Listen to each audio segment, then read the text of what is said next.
시간 하나님 말씀 사도행전 15장 1절부터 11절까지의 말씀입니다.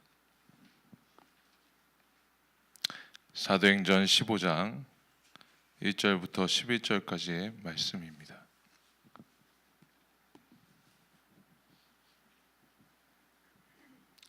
먼저 1절부터 5절까지를 우리 함께 읽도록 하겠습니다. 같이 한 목소리로 봉독하시겠습니다.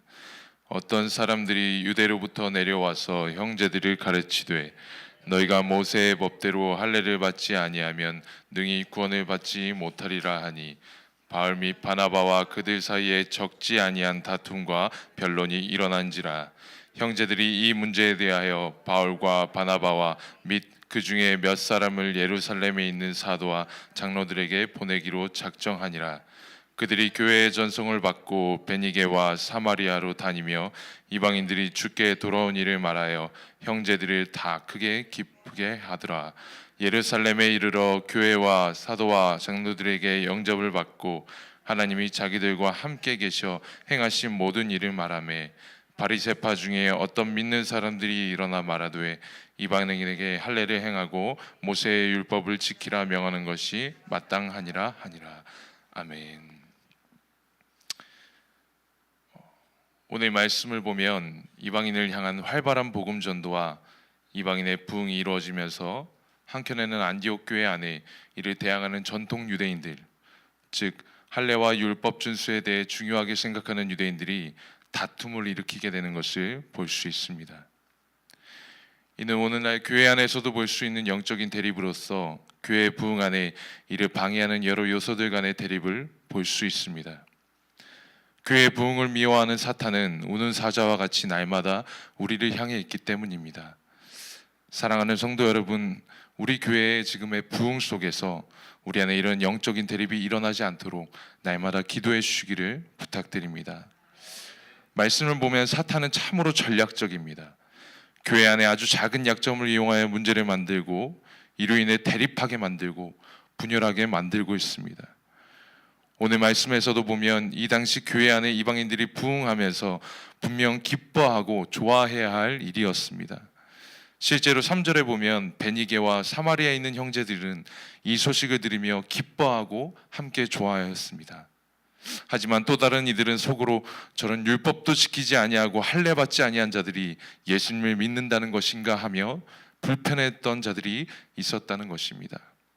사탄은 이런 이스라엘 교회의 약점을 이용하여 대립하게 만들었습니다. 외부 전통 유대인들로 하여금 가장 문제가 심각하였던 할례와 율법 준수의 문제를 통해서 말입니다. 가장 먼저 야기되었던 문제는 할례 문제였습니다. 1절 말씀을 다시 한번 읽겠습니다. 어떤 사람들이 유대로부터 내려와서 형제들을 가르치되 너희가 모세의 법대로 할례를 받지 아니하면 능히 구원을 받지 못하리라 하니. 아멘. 여기서 유대에서 내려온 어떤 사람들은 안디옥 교회 안에 구원받은 이방인을 향하여 할례의 문제를 가지고 그들을 정죄합니다.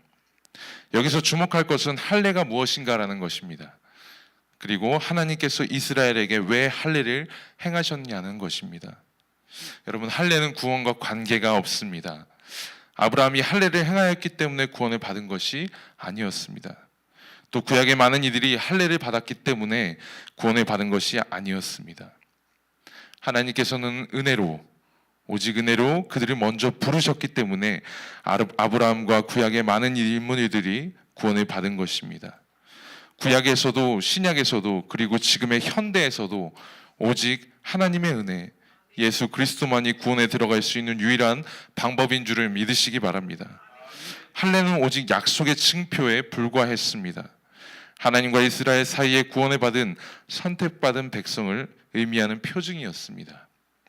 그런데 이를 유대인들이 자신의 마음대로 하나님 은혜 위에 세우기 시작했던 것입니다. 두 번째 문제는 율법의 문제였습니다. 5절 말씀을 함께 읽도록 하겠습니다. 바리새파 중에 어떤 믿는 사람들이 일어나 말하되 이방인에게 할례를 행하고 모세의 율법을 지키라 명하는 것이 마땅하니라. 아멘.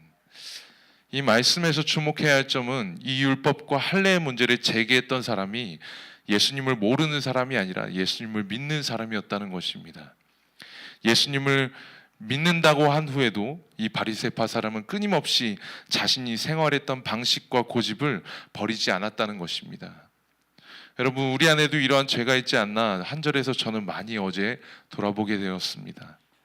예수님을 믿은 후에 오직 은혜로만 행해야 했던 내 신앙생활 속에 나의 경험이 생기고 내 생각이 들어가기 시작하면서 은혜가 아닌 나의 어떠한 것으로 나에게만 잣대를 대는 것이 아니라 이러한 잣대를 상대에게 겨누면서 상처를 주었던 지난 날을 돌아보게 되었습니다.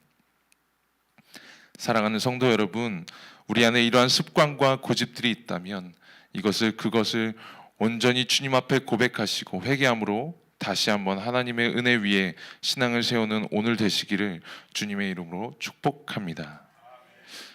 안디옥 교회가 마주한 큰 두 가지 문제는 안디옥 교회의 정체성을 흔드는 문제들이었습니다. 왜냐하면 할례를 받지 아니하고 율법을 지키지 아니하였던 이방인의 구원을 없는 것과 같이 여길 수 있는 문제들이었기 때문입니다. 이렇게 큰 두 가지의 문제를 교회는 다음과 같이 해결하고 있습니다. 먼저 첫 번째로 교회는 문제를 직면하고 객관적으로 함께 나누었습니다. 안디옥 교회는 이 문제를 덮어두지만 않았습니다. 이 문제를 가지고 정확한 결론을 내기 위해서 이스라엘로 사람들을 보내었습니다. 장로들과 사도들이 함께 모여 이 문제를 가지고 의논하였습니다. 여러분, 우리 안에 어떤 문제가 있을 때 우리는 그것을 그냥 덮어두고 모른 채 하려고 할 때가 많습니다. 그러나 그럴수록 우리의 문제는 해결되는 것이 아니라 더 깊어지고 더 골마지게 되어 있습니다.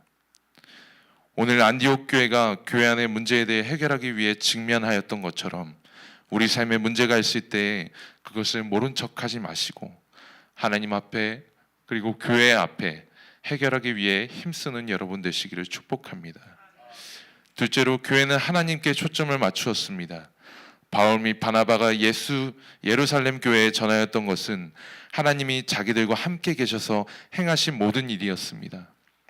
자신들의 생각을 나눈 것이 아니었습니다.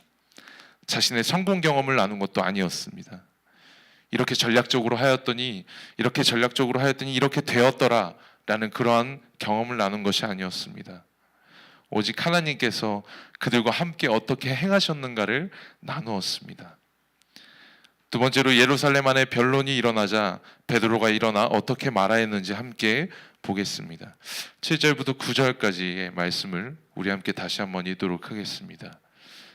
많은 변론이 있은 후에 베드로가 일어나 말하되 형제들아 너희도 알거니와 하나님이 이방인들로 내 입에서 복음의 말씀을 들어 믿게 하시려고 오래전부터 너희 가운데서 나를 택하시고 또 마음을 아시는 하나님이 우리에게와 같이 그들에게도 성령을 주어 증언하시고 믿음으로 그들의 마음을 깨끗이 하사 그들이나 우리나 차별하지 아니하셨느니라.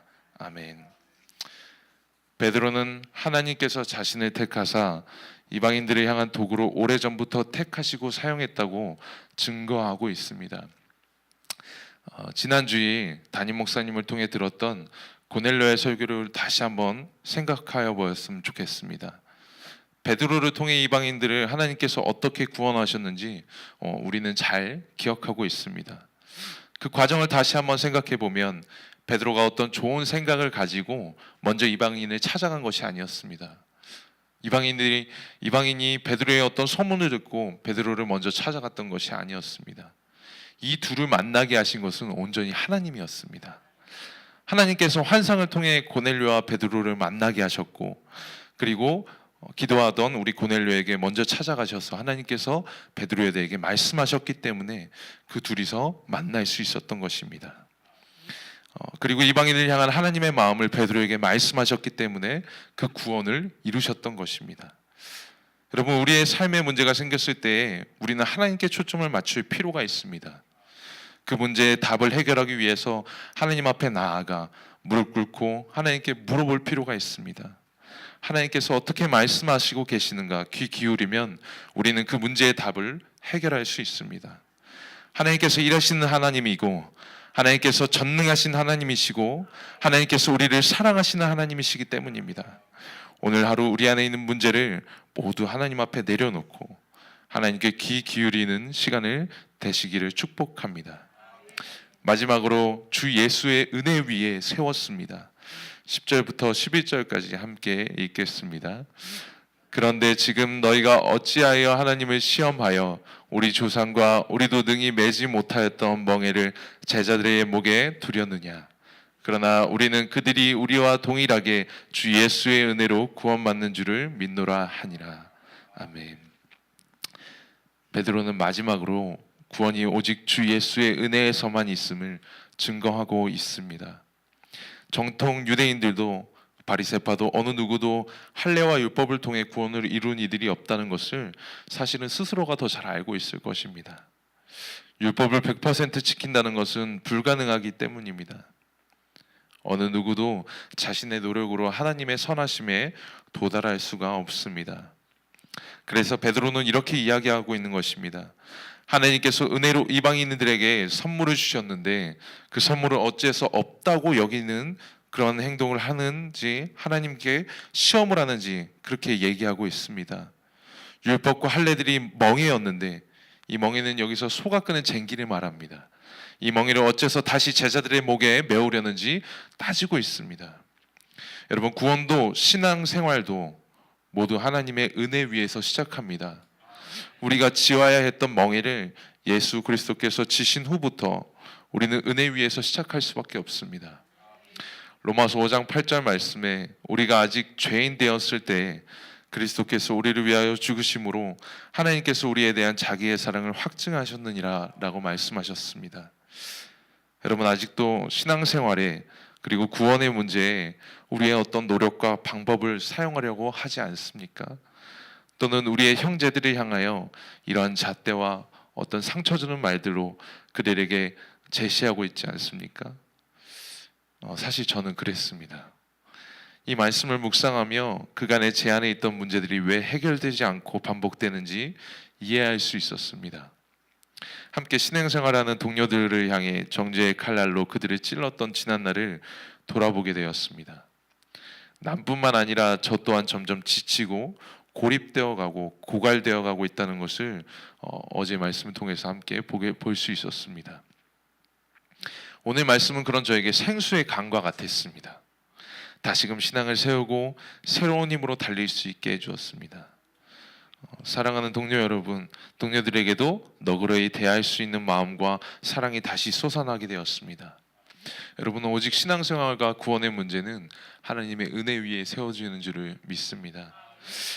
우리가 아직 죄인 되었을 때 우리를 위하여 십자가 지시고 죽으시고 다시 사셨던 그 은혜를 오늘 하루 우리 안에 먼저 묵상하시고 내 안에 다시 그 신앙을 그 은혜 위에 세우시고 다른 이들을 향하여 볼 때도 그 은혜의 잣대로 볼 수 있는 하루 되시기를 주님의 이름으로 축복합니다.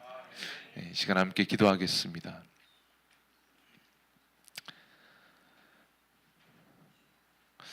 하나님 아버지, 우리가 아직 죄인 되었을 때 우리를 위하여 십자가 지시고 다시 사셨던 그 은혜 위에, 그 사랑 위에 우리가 다시 섭니다.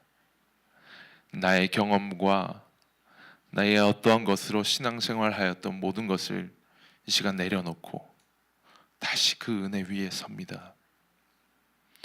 주님, 우리가 모든 신앙의 기초가 하나님 위에 은혜 위에 있게 하여 주시옵소서.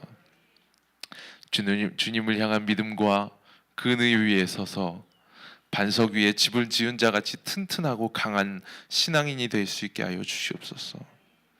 그리고 나뿐만 아니라 남을 볼 때에도 하나님의 은혜의 눈으로 볼 수 있는 그런 시선을 허락하여 주시옵소서.